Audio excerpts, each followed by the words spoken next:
اے پیغمبر، جو لوگ کفر میں جلدی کرتے ہیں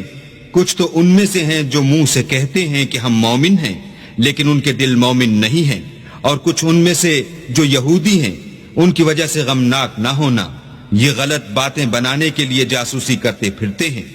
اور ایسے لوگوں کے بہکانے کے لیے جاسوس بنے ہیں جو ابھی تمہارے پاس نہیں آئے، صحیح باتوں کو ان کے مقامات میں ثابت ہونے کے بعد بدل دیتے ہیں، اور لوگوں سے کہتے ہیں کہ اگر تم کو یہی حکم ملے تو اسے قبول کر لینا، اور اگر نہ ملے تو اس سے اعتراض کرنا،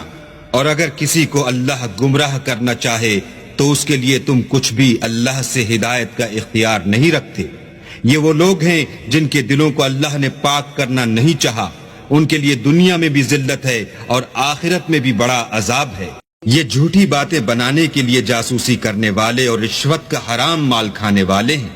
اگر یہ تمہارے پاس کوئی مقدمہ فیصل کرانے کو آئیں تو تم ان میں فیصلہ کر دینا یا اعراض کرنا، اور اگر ان سے اعراض کرو گے تو وہ تمہارا کچھ بھی نہیں بگاڑ سکیں گے، اور اگر فیصلہ کرنا چاہو تو انصاف کا فیصلہ کرنا کہ اللہ انصاف کرنے والوں کو دوست رکھتا ہے۔ اور یہ تم سے اپنے مقدمات کیوں کر فیصل کرائیں گے جبکہ خود ان کے پاس تورات موجود ہے جس میں اللہ کا حکم لکھا ہوا ہے، یہ اسے جانتے ہیں، پھر اس کے بعد اس سے پھر جاتے ہیں، اور یہ لوگ ایمان ہی نہیں رکھتے۔